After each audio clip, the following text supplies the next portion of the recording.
Bueno, si no me falló el oído, el operador ya me está Corte, presionando para pasar Tiró a un la parte de ritmito, fútbol, exactamente, para pasar a la pero parte no de sé si querés fútbol. arrancar por ese ritmito vos. Y no, No. no sé. Pero sí, bueno, ¿por qué no? Ya que estamos, ya que tenemos que hablar de fútbol, vamos a arrancar hablando obviamente de Sarmiento de Junín. ¿Cómo les fue a Sarmiento el fin de semana, Loren? Esa canción no es de Sarmiento de Junín. No, pero quería arrancar porque fue el primer partido de la fecha, ¿no? El primer partido del retorno al campeonato. Sí, el campeonato comenzó con. Vamos a darle el primero la prioridad. Abrió el campeón del campeonato, que es Belgrano de Córdoba, porque bueno, estaba a la misma hora de Sarmiento, pero siempre se. Bueno, pero estamos hablando de equipos importantes. Nah, siempre se hace abrir con el campeón, no hay que dejarlo por lado. Belgrano ganó 2-1 a Rosario Central, o sea que levantó la copa, festejó con su gente y le ganó a Central. Un meritazo Belgrano que sigue por la buena senda. Y al mismo horario jugó Sarmiento con Argentinos Juniors, también abriendo el campeonato. La verdad que un partido que deja cosas positivas y cosas negativas para mirar. Un partido muy cambiante. En el primer tiempo me parece que Sarmiento jugó bien y se fue con ventaja con el gol de Marabel y mostró varias cosas positivas de lo que había sido la actuación en Copa Argentina con Boca, obviamente, y bueno, lo que había sido un poco ese final de primer apertura, donde había terminado un poco delucido el equipo. Bueno, el equipo volvió a mostrar cosas positivas, sobre todo en cuanto a lo que es la parte ofensiva. Bueno, en este partido hubo inclusión de dos delanteros con Magnini y Marabel, hicieron un buen tándem ambos. Hubo momentos buenos de Salle, hubo cosas, obviamente Zavala viene siendo una constante en Sarmiento de cosas positivas y de cosas que le aporta al equipo, pero bueno, hubo momentos para ilusionarse y bueno, Sarmiento con justicia se iba ganando en el primer tiempo ante un Argentino Juniors que había tenido muchos desajustes defensivos. Desde el banco de suplentes se veía a un técnico, a un Nicolás Díez y a un equipo, a un cuerpo técnico preocupado por lo que estaba dando el bicho en ese primer tiempo ante Sarmiento e incómodo, con problemas más que todos en lo que fueron sus laterales y bueno, algunos desajustes de cómo conectar al equipo para defender. Entonces Sarmiento encuentra esa ventaja a reconocer una hermosa jugada entre Magnini y Marabel. Pase de Magnini, la baja de pecho, un pase hermoso para Marabel. Define muy bien el delantero paraguayo. Otro gol de Marabel, importante y a remarcar. Está convirtiendo mucho y es bueno, buenísimo que un 9 y sobre todo en un equipo como Sarmiento venga con goles. Entonces Sarmiento se va al entretiempo positivo. Arranca el segundo tiempo y el partido cambió. Acertó, me parece, en los cambios Argentinos Juniors. Movió un poco el avispero el técnico visitante. Porque, bueno, Argentino había estado como un poco dormido en algunas cosas del partido y Sarmiento se lo estaba llevando en el protagonismo. Bueno, hizo algunos ajustes, encontró algunas debilidades de Sarmiento. Se vienen repitiendo un poco que las complicaciones de Sarmiento son los laterales. Bueno, Santa María alterna buenas y malas en los partidos y bueno, me parece que su fuerte es más el pase al ataque que lo defensivo, entonces los equipos empiezan a detectar que por el lateral derecho hay una oportunidad para intentar complicar a Sarmiento. A veces también alterna con algunas complicaciones en el lateral izquierdo, entonces Argentinos Juniors en este partido puntualmente encontró la ventaja por el lado de Santa María. Complicado en el lateral, sí, un buen partido de Renzo Orihuela. La verdad que hay que destacar que hizo un buen partido el central de Sarmiento, entonces corrigió varias de las cosas que pasaban, pero bueno, en 10-12 minutos Argentinos Juniors reencuentra el partido, lo empata y lo da vuelta. Y bueno, ahí hay que hablar un poco de lo que fue la presentación del nuevo arquero de Sarmiento, de Arboleda. La verdad que el nuevo arquero de Sarmiento no tuvo una buena actuación durante todo el partido y cometió errores importantes. Me parece que el del primer gol, que bueno, algunos dirán que es un lindo gol del Lescano, en cancha a mí y viendo las repeticiones me parece que hay una resolución buena del de Argentino Junior, jugador de la devoción de Juli. Pero bueno, hay una equivocación del arquero de Sarmiento, no era una pelota imposible de sacar. Después, bueno, viene el segundo gol. Ya en ese, por ahí es donde veo algún error de Arboleda, pero también veo defensivamente que Sarmiento falla, queda un rebote, la termina empujando. Se pone Argentino 2-1 arriba. Sarmiento vuelve a reaccionar, que es positivo. Otra de las cosas que se queda positiva es que el equipo, al ir perdiendo, que es un poco lo que a veces le cuesta, no, volvió a reaccionar. Fue un gol de pelota parada de Renzo Orihuela. Vuelve a empatar el partido y cuando parecía que se iba un empate, y que bueno, un empate con Argentinos Juniors, habiendo metido 2 goles y habiendo tenido algunas cosas positivas, y había tenido cosas positivas, estaba bien, lo termina perdiendo otra vez sobre el final, en una jugada donde el Sarmiento queda mal parado, hay una definición me parece no de la mejor del delantero Argentino Junior, tampoco fue de lo mejor la respuesta de Arboleda. Y Argentino Juniors casi con lo que hizo en el segundo tiempo y con 3 llegadas hizo 3 goles y le termina arrebatando, aunque podría haber sido un punto a Sarmiento y bueno, algún buen comienzo de torneo. Bueno, sí, qué lástima que se lo haya escapado, aunque sea un punto a Sarmiento, no contra un rival complicado como es Argentino Junior. Sí, Argentino es que ha perdido algún jugador, sobre todo Fattori, creo que es fundamental el jugador que pierde ahí en la mitad de la cancha. Le suele pasar esto, ¿no? Tiene una buena temporada, le suelen sacar algunos jugadores, pero el juego más o menos siempre está. Siempre un equipo intenta proponer y se queda con algunos jugadores, bueno, como en este caso Lescano, que bueno, creo que Lescano dejó pasar su chance de dar un salto para algún otro lado. Creo que va a ser un jugador más de este tipo de clubes como Juniors. Y bueno, también Lozano, que se fue a Boca, ¿no? También perdió el lateral derecho titular. Sí, creo que fue a buscar bien el reemplazo de Fattori. Con Kevin Gutiérrez, que entró en el segundo tiempo. Creo que es un jugador del estilo que necesitaba para reemplazar a Fattori. Veremos si está a la altura. Buen rendimiento en Justicia. Y bueno, después de lo que viene de parte de Sarmiento, nada, por lo menos quedarse con esas buenas impresiones, mejores que el partido contra Boca, que fue, bueno, muy negativo todo, desde lo defensivo y desde lo ofensivo y actitudinal y todo. Entonces ahora encontrando por ahí algunas respuestas ofensivas y en el juego en general, quizá pueda haber sido un mal partido del arquero o un mal partido defensivo que te permita, bueno, en otros partidos tener una mejor performance. Pero bueno, obviamente ese es un deseo ahora que se realice y que no haya sido un mal desempeño porque Sarmiento está flojo en lo defensivo, es otra cosa. A ver, ¿no? A revisar, porque generalmente este tipo de equipos justamente encuentra más todavía de local, fortaleza defensiva, después la generación de juego se ve. Pero creo que le falta corregir ahí a Sarmiento, que es de ese tipo de equipos que no te pueden fallar los laterales o los defensores porque no tenés tanta jerarquía para que te salven. Obviamente, si necesitas un arquero que este tipo de partidos te saque algún punto, no se dio. Esperemos que sea más, considerando que es un recién llegado, que sea una cosa de un partido. Sí, yendo puntualmente a Argentinos Juniors, literalmente a Argentinos Juniors se le fueron 2 jugadores, que fue el Lozano y Fattori. Y bueno, incorporó a un 5 que es interesante. Y de hecho, la remontada, un poco de 2 cambios meten en el entretiempo Nico Diez, y uno de los que ingresa fue Kevin Gutiérrez. Y la remontada empieza por ahí. Es un jugador muy parecido a Fattori en algunas cosas. Entonces, está bien apuntado el perfil. Me parece que estuvo inteligente Argentinos Juniors. Y defensa que en menor escala creo que intenta un estilo similar al de Argentinos. A eso iba. Y también el perfil de jugador va con lo que venía haciendo en Defensa y Justicia. Entonces, por ahí está bien el reemplazo. Pero bueno, Argentinos Juniors de esta primera fecha se va a llevar también como Sarmiento cosa positiva y cosa negativa, porque defensivamente Sarmiento también le encontró espacios, también le encontró caminos, sobre todo en muchas pelotas paradas se lo vio marcando mal al equipo de visitante. Y bueno, con algunas desajustes. Puede ser el primer partido del torneo, entonces por ahí va por ese lado. O bueno, veremos cómo ajusta. En el lado de Sarmiento te queda esa sensación de que con una mejor actuación de su arquero y alguna cosita más podría haber ganado tranquilamente los 3 puntos, porque había hecho los méritos en la parte ofensiva y en parte del funcionamiento para opacar a su rival, y que no es fácil y que es un mérito ser protagonista contra Argentinos Juniors, que siempre viene a proponer. Bueno, por ese lado queda esa sensación, pero bueno, recién es el primer partido de Arboleda, tampoco hay que hacer todas las conclusiones. No es la mejor presentación, pero bueno, rápidamente va a tener una oportunidad, porque hoy a las 19 horas Sarmiento juega con Banfield, la segunda fecha del torneo. Esto también va a tener este torneo, se va a jugar constantemente cada 3 o 4 días, como fue la apertura. Entonces hay posibilidades rápidas para recomponerse o para perder buenas sensaciones de lo que fueron los otros partidos. Y como para tener en cuenta este detalle, Sarmiento va a tener un interesante torneo en cuanto a que los equipos más fuertes van a venir a Junín. Caso de Belgrano, caso de Argentino Junior, va a venir River, va a venir Rosario Central, en donde Sarmiento va a tener que jugar de local contra esos equipos y va a visitar a los equipos que son por ahí un escalón menos o del mismo nivel. Entonces tiene esa contraposición a lo que fue el torneo anterior. Sarmiento sacó la mayoría, 90% de los puntos del torneo anterior lo sacó en Junín, y de visitante solo sumó 3 puntos ganando un partido y perdió todo el resto. Entonces se hizo muy fuerte en Junín y bueno, de visitante no le fue tan bien. Bueno, ahora va a tener que acomodarse en Junín a recibir equipos que vengan a proponer, y que creo que la mayoría van a venir en búsqueda de ganar los partidos al Eva Perón.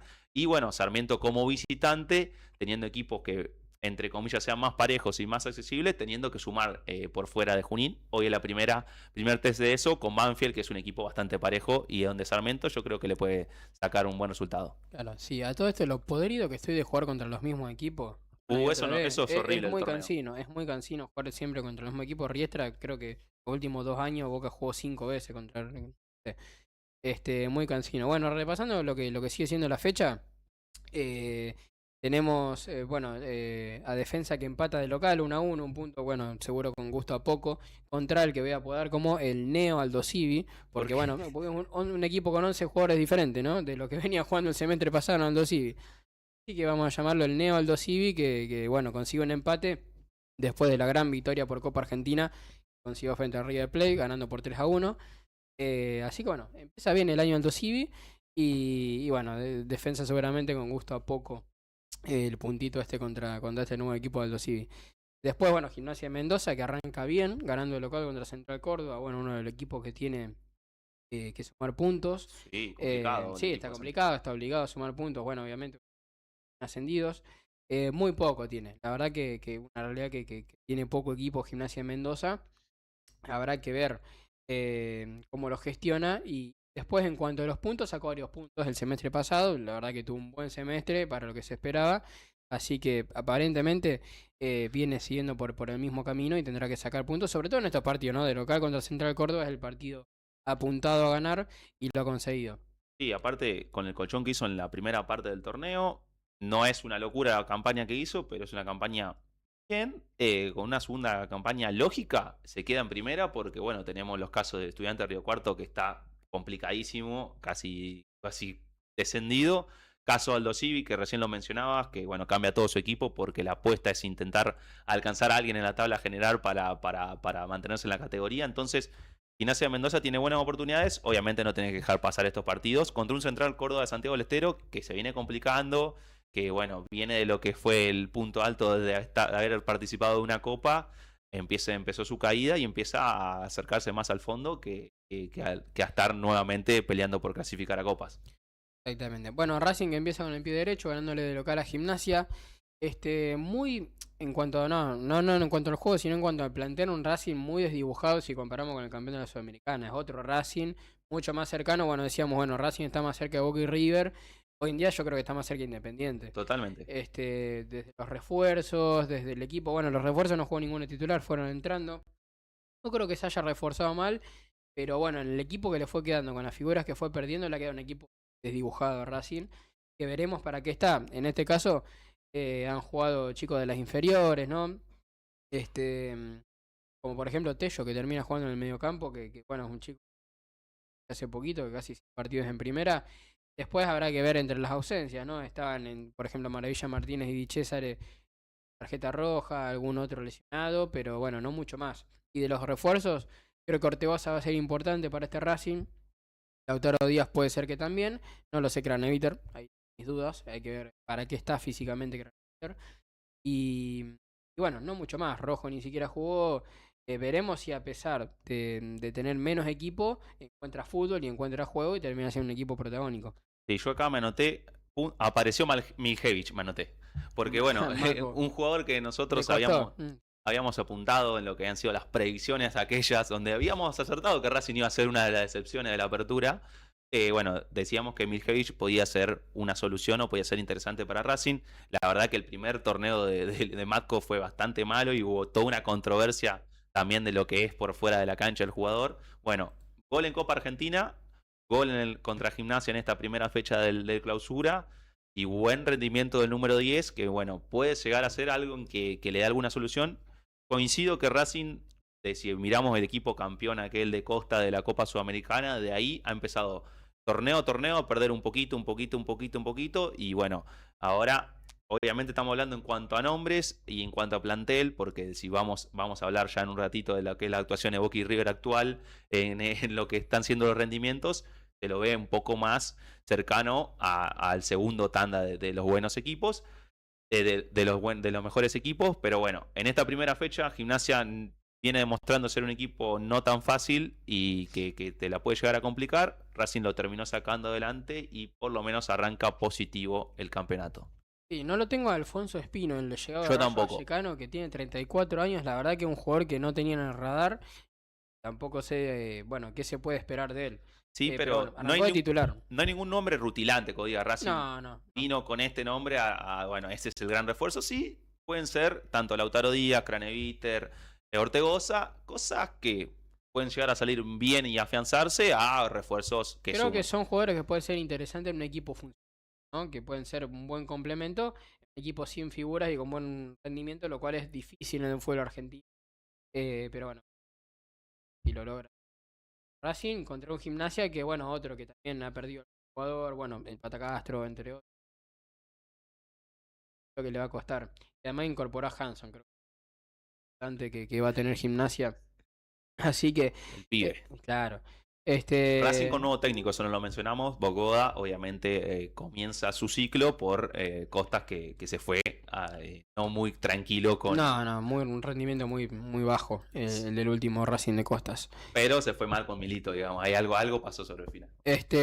Bueno, después Vélez arranca con el pie derecho, un Vélez con muchas bajas. Ahora, sí, ¿no? Sí. Un Vélez con Guillermo Rescheloto, con sí, muchos jugadores que se le fueron y ningún jugador que vino, prácticamente podríamos decir. De hecho, no sé si tuvo algún refuerzo No. Vélez. Ahora que estoy repasando un poco acá los refuerzos, no. Pero se le fue Romero, Machuca, bueno, Montero a Boca, Quirós, quizá, bueno, no tantos titulares, pero era un equipo que ya se le habían ido muchos jugadores, así que básicamente sé que a Guillermo le dijeron, bueno, el equipo juega bien, puede competir, listo, arreglate con lo que tenés. Y creo que Vélez va a apuntar a eso, ¿no? Lo dijo Guillermo en la conferencia de prensa. Interesante para mirar el caso Vélez. Guillermo en la conferencia de prensa dice, bueno, la verdad que en este mercado de pase, como sabrán, no trajimos refuerzo, pero no trajimos refuerzo porque no había nada que me vaya a cambiar la ecuación o que sea un refuerzo importante para traer. Y de hecho, si vos te pones a pensar, le dijo a los periodistas, el refuerzo que compramos desde mi llegada al cuerpo técnico es el arquero actual de Boca que llevó a Vélez en el mercado anterior. No trajimos incorporaciones para comprar porque no vemos que sean jugadores que me vayan a dar un salto de calidad. Estoy contento con lo que tengo, dijo Guillermo. Y bueno. Estaba el hijo en el mercado. Y. No lo tuve en cuenta. No lo había pensado. Estoy contento con lo que tengo. Y hay una apuesta institucional en Vélez en una de las mejores inferiores del país hace muchísimos años. La verdad que lo de la Villa Olímpica de Vélez es un caso para estudiar porque hace años que viene sacando muchísimos jugadores. Y si hoy en día vos te pones a mirar la tabla general de las divisiones inferiores del país, Vélez está en el top 5. Entonces, para mirar, el banco suplente de Vélez estuvo compuesto, salvo 2 jugadores, por todos chicos de las inferiores. Y lo que empieza a hacer Vélez, algo sistemático. Cada 3 o 4 años mete un equipo donde no gasta y bueno, incorpora y mete jugadores de sus inferiores que bueno, son de las mejores del país. Entonces, es esa combinación. No ver que haya algún refuerzo súper importante para traer, no tener la super economía que pueden llegar a tener los equipos grandes y también apostar a lo que son tus inferiores y lo que pueden llegar a ser futuras ventas para Vélez y bueno, como institución y como equipo puede llegar a ser algo interesante. Sí, y visto lo visto, la verdad que es una buena postura porque, bueno, sobre todo demostrado en Boca y en River, no hay nada que te garantice que compres un jugador y que vaya a rendir. Y la verdad que los rendimientos del fútbol argentino están, yo no sé si decir parejo, pero hay una cosa que hay que jugadores que rinden en un equipo y no rinden en otro, que tenés que darle en el clavo y dar en la tecla. Siempre acompañado creo que de un buen sistema, de un buen juego. Creo que las máximas demostraciones fueron, bueno, Independiente Rivadavia, sobre todo el semestre anterior. Y ni hablar Belgrano, que tiene equipo, tiene buenos jugadores. A eso también le agregó juego y sentido de pertenencia que bueno, le hicieron justamente ganar un título. Bueno, después, entre otros partidos, Huracán le gana a Banfield de local. Banfield siguiente rival de Sarmiento. Pie derecho Huracán. Estudiante de Río Cuarto también empieza con el pie derecho ganando de local frente a Tigre. Otro Tigre desdibujado y un Estudiante de Río Cuarto que se ha reforzado. Este equipo sí se ha reforzado, el equipo de Forestelo. Con algunos jugadores podríamos decir interesante o que se puede esperar algo. Así que, a ver cómo le va a Estudiante de Río Cuarto, rival directo de Sarmiento, que además necesita conseguir puntos que no le ha ido tan bien en el semestre anterior. Así que está muy complicado, la verdad que está a punto de descender, está urgido de puntos.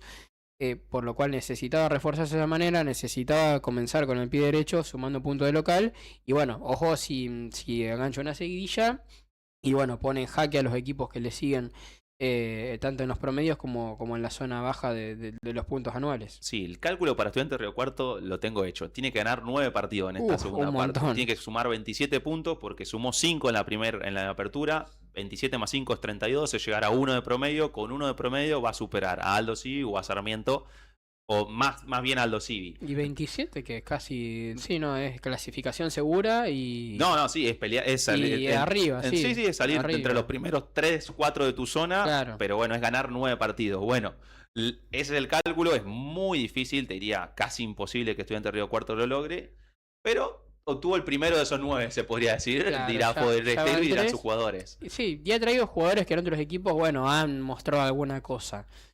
No, Juan Garro, bueno, Bruera, qué sé yo. Bueno, este Jason Moreno va a ser, no sé, cualquier cosa ahí, pero ha traído algunos jugadores de que pueden demostrar rendimiento y empezar a sacar puntos. Esperemos que no por Sarmiento, ¿no? Porque ya sería un competidor más. Pero la verdad que está muy complicado este de recuarto. Creo que fueron medio tarde los refuerzos. Sí, yo creo que también ellos tampoco se volvieron locos. No, porque, no. bueno, la primera parte la verdad que fue muy mal, entonces no era por... Y está bien, no tirar por la borda la economía de un club para tener jugadores. No, obviamente, muy obviamente. difícil. Es muy difícil obtenerse en primera. Bueno, Newell's al fin arrancó con el pie derecho. Newell's que se tiene que recomponer de lo que fue la primera mitad de año y lo que vienen siendo sus últimas temporadas. Arrancó ganando los Talleres 1-0. Un Talleres que de a poquito, año tras año, se viene desdibujando. Veremos este semestre si puede remontar. Bueno, Lanús le gana de local. Otro Lanús que sigue con el pie derecho, ¿no? Ganándole a San Lorenzo por 1-0. Un San Lorenzo con bajas clave, ¿no? Con bajas sensibles, como lo es Romaña, como bueno, Vieto, que si bien desde lo físico no estaba muy bien, sigue siendo un jugador de jerarquía. Complicada la situación de San Lorenzo en general, institucional, futbolística y donde lo quieras mirar. Así que veremos para qué le dan este torneo con un buen técnico como Grosito, prácticamente sin refuerzos, o por lo menos sin refuerzos de renombre. Y bueno, ya como decimos, la baja de Romaña, Vieto, Perruzzi, que eran jugadores tenidos en cuenta entre los que jugaban fin de semana tras fin de semana. Sí, San Lorenzo, manoté desastre institucional, porque la verdad que San Lorenzo pudo incorporar solo a un jugador hasta este momento, que es Juan Pablo Álvarez, y no lo pudo usar Gorosito en el primer partido porque sigue bajo inhibiciones. Es decir, San Lorenzo viene en la verdad que en un desastre institucional del último tiempo y se viene agravando y no parece encontrar la vuelta. Para ponerlo en contexto, hubo una lista de jugadores prescindibles, o sea que San Lorenzo no iba a utilizar. Se hizo una lista que fue el hecho que hizo que Gustavo Álvarez, que era el técnico de San Lorenzo, se vaya, porque esa lista no estaban de acuerdo con la dirigencia. Se filtró que la había hecho Gustavo Álvarez y él dice que la hizo la dirigencia. Bueno, se termina yendo el técnico de San Lorenzo y por eso llega Gorosito. Vuelven a publicar la lista y es la misma lista de jugadores prescindibles, o sea, la misma cantidad de jugadores con los que no iba a tener en cuenta y con los que Gorosito no iba a poder contar. ¿Qué pasa? De esa lista hay 2 jugadores que jugaron titular contra Lanús. Es decir, el club está en un desastre y en un desorden total institucionalmente, de no saber para dónde ir, que obviamente tienen que hacer todo lo que tienen que hacer económicamente para empezar a sanear lo que es una deuda gigante de más de 70 millones de dólares. Entonces, la verdad que lo de San Lorenzo es un caso muy difícil en cuanto a lo institucional. Y bueno, yendo a lo deportivo, Gorosito teniendo que armar lo que puede. Él casi en su presentación, en lo que fue su presentación en realidad, dijo que bueno, estaban pasando cosas muy raras en el club y que él venía a dar una mano, intentar ayudar y que la verdad que el equipo necesitaba refuerzos. Por ahora no le han podido traer casi nada y bueno, esto es consecuencia a lo que es un San Lorenzo que está muy mal. En esta primera fecha perdió 1-0 con Lanús, pegó 3 tiros en los palos, también tuvo una mala suerte espectacular. Aún así, por ejemplo, San Lorenzo tuvo de arquero a Orlando Gil, que probablemente se vaya en los próximos días. Entonces, es todo un desconcierto y bueno, veremos. Te digo que como expectativa para San Lorenzo, obviamente sus hinchas querrán pelear. Yo creo que si llega a entrar entre los 8 está bien y termina cerrando un año y bueno, acercarse a alguna copa, no mucho más. Sí, un Lanús que se guardó algunos jugadores para la Copa Sudamericana. Totalmente. Justamente que está enfrentando. Y bueno, Lanús que no, ya sabemos que es un buen equipo, pero tiene un gran técnico como es Pellegrino y bueno, va a dar que hablar, creo yo. Si no pasa nada raro, creo que va a estar ahí sacando puntos tanto en Sudamericana como en el torneo local. Sí, a tener en cuenta ahora lo que se va a empezar a ver mucho es la tabla anual, en donde, bueno, Independiente Rivadavia hizo un muy buen colchón en la apertura, está Argentinos Juniors, bueno, Lanús yo creo que se va a intentar para acercar por ahí, y ahí tiene que estar Boca River y lo que quieran clasificar a la próxima Libertadores, o Rosario Central, porque, bueno, el cupo de la apertura se lo lleva Belgrano, ojo en ese sentido. Sí, verá cómo se mantiene Independiente Rivadavia, que no perdió tantos jugadores, pero bueno, muy difícil que mantenga lo que hizo el semestre pasado, continúa en Copa Libertadores, además. Que bueno, empató en un partido que poco chequeable si existió o no, 0-0 con el Atlético de Tucumán en Tucumán. El único 0-0 de la fecha igual. Sí, 29 goles en la fecha, un solo 0-0. sí, bueno, habrá sido simulado el partido. Este y después, bueno, un Estudiante que cayó sorprendentemente en La Plata contra un 2-0 con el Independiente. Capaz nos equivocamos, capaz no era el semestre anterior y era este el semestre de Independiente. Así que bueno, veremos que con algún refuerzo y con lo que tiene y por ahí encontrando alguna idea de juego que ya venía teniendo pero que no podía terminar de consolidar, veremos si Independiente está para ahora sí pelear un poco más arriba y llegar un poco más lejos en lo que es el torneo. Sí, Independiente sí, reconstruido por pelear un campeonato y llegar lejos. La verdad que, bueno, un poco nosotros lo veíamos como que podía ser ese campeonato de la apertura, no lo fue para Independiente. Mantuvo sus jugadores, mantuvo el cuerpo técnico. Vamos a ver si con el correr del campeonato y, bueno, con ya más meses trabajando juntos, puede el Rojo tener alguna chance de pelear. Que, bueno, es lo que quieren sus hinchas, más de 20 años sin salir campeón. Bueno, y ahora sí, vamos a lo que tenemos que hablar. A la situación paupérrima que están teniendo los dos equipos más grandes del fútbol argentino. Bueno, por un lado tenemos a River Plate, que viene de 2 derrotas consecutivas durísimas, una contra Aldo Civi por Copa Argentina y una contra Barracas en el Monumental. Uf, eso lo dice mucho. Tras una millonada que viene gastando el presidente en refuerzos de jerarquía. Creo que ahora sí River consolida el mejor plantel del fútbol argentino. Para dar un detalle, viene de 2 jugadores que jugaron en la defensa. River contra Barracas tuvo 2 jugadores que vienen de jugar la final del Mundial, nada más y nada menos, Montiel y Otamendi, no creo que sea poca cosa, y 2 ex selección muy recientes como Lucas Martínez Guardi y sobre todo Marcos Acuña, que fue muy, muy polémico el tema de que no ha llegado al Mundial. Además de eso, le agregas a algunos chicos inferiores, sí, Borré que volvió, jugadores como Fausto Vera, bueno, Colidio. River tiene un plantel y hay jugadores que todavía no se sumaron o no jugaron. Que no es para perder contra Barracas de local, ni mucho menos, ni para escalonar 2 derrotas consecutivas contra equipos de bastante menor talla. Discutido el arbitraje, obviamente no podía ser de otra manera contra Barracas. Pero pese a eso, creo que los problemas de River van por otro lado. Y ahora sí, creo que se le cae bastante al técnico. Porque bueno, le traen los jugadores que quiso. Ahora se tiene que sumar nada más y nada menos que Ángel Correa. Creo que va a ser uno de los jugadores de mayor jerarquía del fútbol argentino. Si es que está cerrado. No terminé de ver si estaba cerrado. Ya jugó. Si ya jugó. Porque viste que hubo algunas dudas con respecto a eso de último momento. Pero bueno, se terminó consolidando. Y después, bueno, ver cómo puede River hacer para salir de este momento que está atravesando, que es futbolístico meramente, porque desde lo institucional poco se le puede decir al presidente que gastará plata mal, o bien, por ejemplo, a Rambarri, uno de los más criticados, González, otro criticado, pero la realidad es que ha traído lo que querían, ha traído a Lucas Beltrán, ha traído a Ángel Correa, no se le puede pedir demasiado más, y ahora queda más en manos del técnico y de los jugadores.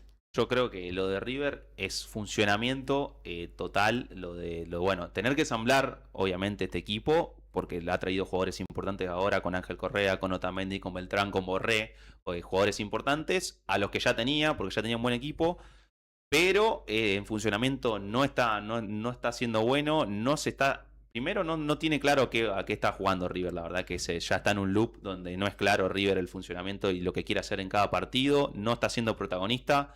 En los partidos, no es que ni el arquero de Barraca Central ni el arquero de Aldo Civi fue una figura estelar y donde River llegó 20 veces y tuvo mala suerte, no fue así.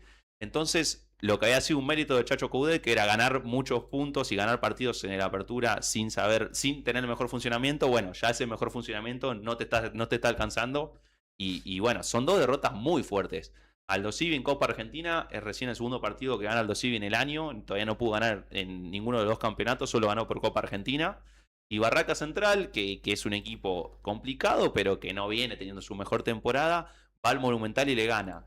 Y encima, no es que le gana con, como decía recién, con un River súper superior y con una noche de suerte de Barracas. Le gana, yo creo que dentro de todo bien. Pero bueno, es institucional, sí, digo, en funcionamiento, sí, institucionalmente, lo que vos un poco mencionabas, se le pueden achacar a la dirigencia, sí, buenos refuerzos, pero cómo gestionó la pretemporada. La verdad que Coudet criticó bastante el sentido de hacer una pretemporada con 15 jugadores y no tener el plantel armado como él lo quería. Y muchos jugadores apartados que en muchos casos, hablándolo con hinchas de River y con gente que sigue la campaña de River, están de acuerdo, sí de nombre, caso Pesela, caso Maxi Salas, jugadores bueno, han llegado a ser importantes, apartados.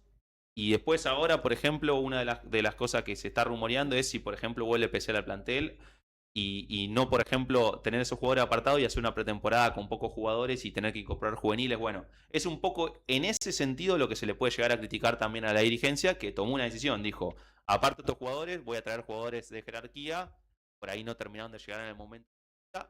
Bueno, obviamente hay que mirar un poco también a Chacho Coudet porque no es ajeno al rendimiento y el funcionamiento que le da. Sí, creo que Chacho viendo condiciones de otros equipos no se podría quejar, pero es verdad que esas decisiones deberían estar consensuadas con el técnico, sobre todo habiendo jugadores tan importantes de jerarquía o que no han tenido ni siquiera tan mal rendimiento como el caso Viña, el caso Bustos, ¿no? En los laterales. Sí, sí. Hay jugadores que podían ocupar un lugar en el banco de suplentes, aunque sea como recambio. Y bueno, obviamente distinto es el caso Quintero, que básicamente se echó solo del club. Eso es otra cosa. Eso es otra cosa distinta. Después, bueno, si te pones a ver los nombres de los que han quedado afuera de eso, todos esos jugadores que han quedado limpiados de River, podés armar un equipo de fútbol argentino tranquilamente en cualquier lado. Decíamos, bueno, Pesela, Bustos, Viña, Quintero, Kendry Páez, Salas, Galopo. Te pones a nombrar y tranquilamente te armás un plantel para hacer un equipo nuevo, pero bueno, en River no han dado la talla. Y lo peor es que hay refuerzos que tampoco vienen dando la talla ahora. Obviamente hay otros de los que se espera mucho, como son Otamendi, Algen Correa, Beltrán. Así que bueno, River tiene todo igualmente para salir de la situación porque tiene una fase sudamericana que además que es un poco más adelante es accesible.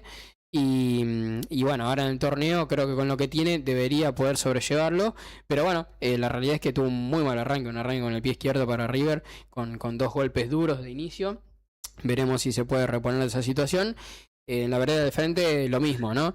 La vereda de frente, bueno, en Boca que logra ganar el partido de Sarmiento de Copa Argentina, por lo menos para seguir en ese torneo con chances de clasificación a Libertadores. ¿Para qué clasificar a Libertadores en esta situación de Boca? No lo sé. Porque, nada, en Boca hay muchas cosas que están fallando. Sí es verdad que encadenó el Vasco Arrobarrena 2 victorias consecutivas, porque además está de Sarmiento, pudo ganarle 1-0 a O'Higgins de local, un resultado con gusto a poco. Se podría haber ganado 2-0, no mucho más, no fue un partido tan disparejo. Y ahora va a Chile con un resultado corto. Y con un Boca que ya no le impone tanto respeto a los demás clubes, sino que generalmente lo van a buscar. Y bueno, con un resultado muy negativo en el arranque del torneo local, que cayó 3-0 nada más y nada menos contra Riestra en un partido totalmente apático, en un partido... Bueno, lo que venimos diciendo, creo que el Boca de la gestión Riquelme ha perdido identidad, ha perdido esa identidad que tenía Boca de no darse por muerto en ningún partido y de empujar, sobre todo de visitante los jugadores es como si los hinchas no lo estuvieran viendo por tele o por algún lado, ¿no? Sino que como no están en la cancha no tienen presión para mover las piernas y un Boca muy apático donde los únicos que dan un poco la cara son algunos chicos de las inferiores, pero después los jugadores que justamente ha venido trayendo la dirigencia no han estado a la altura y casi ninguno, ¿no? El caso Larcón ya no estuvo a la altura de Boca, caso Zenón, caso Velasco, son de vuelta los mismos nombres que suenan y no han estado a la altura de Boca y no parece que vayan a estarlo. Después, bueno, errores muy puntuales, 3 veces llega Riestra, 3 goles. El arquero, situación parecida a lo que me comentabas del arquero de Sarmiento, ¿no? Le llegan 3 veces, le hacen 3 goles, alguno con responsabilidad de él. Un gol insólito de contra después de un córner donde encadena muchos errores Boca hasta combinar en una salida en falso del arquero que se la terminan picando. Panorama negativo para Boca porque a pesar de, además que perdió muy mal, en los 2 partidos que ganó no demostró un juego brillante. y además se nota que tiene un plantel corto. A diferencia de por ejemplo, lo que yo veo en River, quizás creo que a Boca le han quedado un plantel corto porque ya tiene jugadores que están bueno, que son de los que en este caso el presidente de River limpió. Bueno, Boca no hizo limpieza, le sigue dando oportunidades y son jugadores que no están a la altura de Boca, como vengo diciendo. Y después tenés los refuerzos, que son pocos y tampoco sabes si son la jerarquía que precisa Boca. Villa un buen arranque, veremos si lo puede sostener. Y Lozano, que apenas llega, se lesionó. Otra vez el problema de las lesiones para Boca. Vareiro parece que no va a estar por mucho tiempo. Boca tiene que salir a buscar un nuevo urgente. Es difícil el panorama. Y no mucho más. Boca no se reforzó mucho más. El arquero, que además eso arrancó con el pie izquierdo. Panorama complicado para Boca, que tiene que ganarle a O'Higgins, obviamente, para no hacer un nuevo papelón de los que viene haciendo 2 o 3 por año. Pero después tiene una fase complicada en lo que es la Copa Sudamericana. Le ha tocado una llave difícil. Entonces, nada, tiene muchísimo para mejorar. Y de entre las preocupaciones, además de lo complicado que está para seguir en la Sudamericana con este nivel de juego, si quiere hacerlo de siempre, de poner un equipo alternativo en el campeonato local, creo que quedó demostrado que le va a ir mal porque no tiene jugadores que estén a la altura. Bueno, yo creo que voy a comenzar por este lado. Creo que Boca y River tienen el gran desafío en esta segunda parte del año. Y mirá lo que digo, gran desafío de salir campeones con urgencia, ambos dos. Porque bueno, hace rato, yo creo que River hace 3 y Boca hace 4 años que no salen campeones. Entonces yo no dejo pasar ningún título, por más de que sea una Copa Argentina, Clausura, que bueno, que venían siendo torneos por ahí que no se le prestaba tanta atención o no se le daba tanto valor porque estaba esa vista en la Libertadores de ambos. Bueno, en ambos casos tienen que intentar salir campeón. River acaba de quedar afuera de Copa Argentina, bueno, por ahora sigue en Sudamericana y tiene Clausura. Boca le suma con la victoria ante Sarmiento, por lo menos seguir en Copa Argentina. Y bueno, en Sudamericana se está reencalando porque bueno, quedó afuera de la Copa Libertadores, lo que es bastante negativo. Y en ese primer partido contra O'Higgins, por lo menos pudo ganar. Aún así, obviamente, Boca tiene que pasar esta llave y tiene que intentar seguir en el certamen internacional. Y más allá de lo que estoy mencionando, de intentar salir campeones, no perder el prestigio en lo que son los otros partidos, porque vos me decís, bueno, Boca jugó con suplente, lo entiendo, jugó con suplente contra Riestra. Ahora, no hay posibilidad de que Boca pierda 3-0 con Riestra, por más de que estén jugando los suplentes, porque bueno, el que sigue jugando es el que sigue vistiendo la camiseta de Boca, por más de que no sea el titular, tiene que dar la talla para por lo menos ir a la cancha de Riestra y sumar, ganar o hacer un partido, competir. No puede perder nunca 3-0 con Riestra. Más allá de que, bueno, ya hay sobradas de muestras en el fútbol argentino de que ningún equipo es fácil y que todos los equipos son competitivos. Entonces, por ese lado, Boca y River van a tener que priorizar los torneos que tengan y jugar cada torneo al máximo para intentar salir campeones. Y más allá de eso, cuando haya alternativos, equipos que no sean los titulares, porque bueno, se puede dar como ahora el jueves, Boca vuelve a jugar por la Sudamericana, los suplentes tienen que dar la talla y bueno, y ganar los partidos y sumar puntos por fuera de lo que es el 11 ideal. Sí, sin duda que Boca tiene esa responsabilidad. Creo que lo que le está pesando a Boca y a River, creo que están pensando más en que tienen que salir campeón que el resto de los partidos, así que es lo que más le está costando a los equipos. Por eso creo que un rendimiento tan bajo y tanta presión, pero lo que te digo, yo lo veo muy lejos de algún tipo de campeonato, sobre todo porque el rendimiento del juego es muy bajo, el ánimo, ¿no? Desde lo emocional lo veo muy complicado tanto a Boca como a River. En este caso, bueno, Boca tiene el partido por Sudamericana, tendrá que ir a por todo con eso y ver si puede salir de esa situación. Es verdad que si gana ese partido puede cambiar el panorama, ¿no? Juntando un par de victorias. Mismo caso en River, que como digo, tiene una llave medianamente accesible de Sudamericana, así que tiene para cambiar el panorama, pero bueno, están muy lejos. Verá cómo hacen estos equipos para reponerse y para ordenar sus planteles. Aún así, como digo, no pueden perder de vista el campeonato, porque el campeonato... No, es lo que digo, sí. Tiene, más allá de que por ahí a los 8 entrás, porque terminás sumando algunas victorias e ingresás a los 8, eso te va a sumar a la tabla anual que te haga clasificar a la próxima Copa. Y no es lo mismo que vos que hubiese salido 1-1, le hubiese ganado 1-0 a Riestra, estaríamos todo el mundo hablando de River a haber perdido 3-0 y haber dado esta imagen. Claro, no, una imagen paupérrima y es lo que digo, ¿no? Al contrario, el gran problema es que Boca acaba de demostrar que aparentemente su plantel no le da para jugar con un equipo mixto o alternativo el torneo local como lo quiere hacer y le viene saliendo mal además. Así que bueno, Boca está urgido para, sí, por supuesto, y bueno, tendrá que ver cómo se repone para no terminar de manera catastrófica una gestión muy mala de Juan Román Riquelme en lo que es su presidencia hasta ahora. Bueno, Hemos llegado al final de comienza la la fecha hora. 2 del torneo. Exactamente. Vamos a dejar a nuestros oyentes con la previa de lo que va a ser el partido de Sarmiento. Comienza la fecha 2 del campeonato. Banfield Sarmiento. Va a estar la transmisión por LT20. Así que, bueno, lo que estuvimos hablando durante el programa, la Fórmula 1, y terminamos con el fútbol argentino porque comienza la fecha 2 y ya va a haber actividad. Exactamente, mucho fútbol. Seguimos ahora, continuamos con lo que es el torneo. Ya vamos a estar el martes que viene repasando todo lo que es la fecha 2. Así que les mandamos un saludo a todos los oyentes. Esto es The Outsider, bloque por afuera, y nos vemos en una semanita.